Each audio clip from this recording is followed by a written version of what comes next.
Hello, ladies and gentlemen. This is the easiest way to make tender, succulent beef ribs.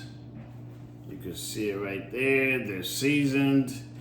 And by the way, they're seasoned with Broadway Global Seasoning.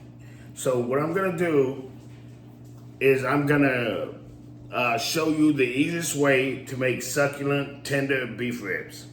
So what I have already is a casserole dish with some beef broth, maybe a little flour, and some cut up minced garlic. So I'm gonna take these ribs and I'm gonna put them down for a second. I'll come back. Okay. So what I'm doing is I have the casserole dish right here, and it has beef broth and cut up garlic in it. Just to cover the bottom of the pan. What I'm gonna do is I have cut up bell peppers. Bring some bell peppers in the bottom. Just a few. I'm gonna cut up some chopped sliced onions. Just a few. Just to kind of give it that bottom flavor. And so what I'm gonna do is I'm gonna take the beef ribs, the seasoned beef ribs with Broadway Global Seasoning, my own seasoning that I make at home, and it's available online pretty soon. And I'm gonna put this over the sliced onions and the bell peppers in the casserole dish. And I'm gonna have two, so that's gonna be one.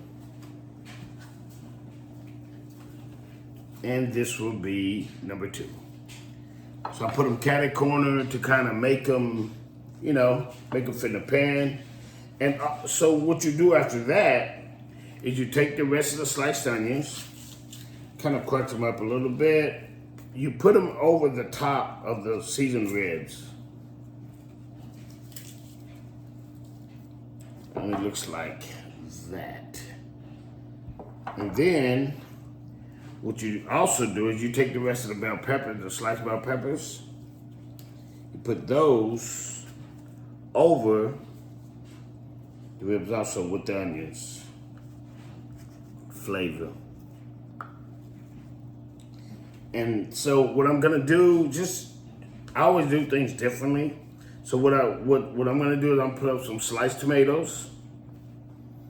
I'm gonna put that there, that there, that there, that there, that there, and that there. And this is what it's gonna look like before cooked. So now you have the broth in the bottom, a little flour, kind of thicken up the sauce.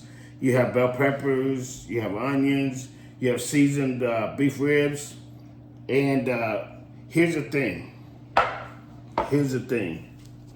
People forget about flavor.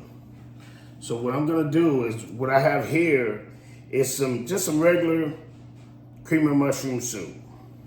You can buy it at your local store, very cheap. And what you do is you put that over everything. Kind of drip it over. You drip it over. You drip it over. Which is gonna make a really good flavored beef rib.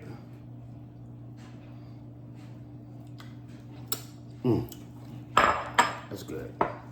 And so this is what it's gonna look like. And after you get that done, the only thing you have to do is cover it. I already have a heated oven on 340. Cook for about 2.5, 3 hours, however you feel. Mingle with your people, have a good time. And after 3 hours, I promise you, you will have the best tasting beef ribs. They'll be tender, they'll be flavorful, and they will be the best beef ribs that you've ever had in your life. Next time, thank you for for watching me cook. I'll see you next time.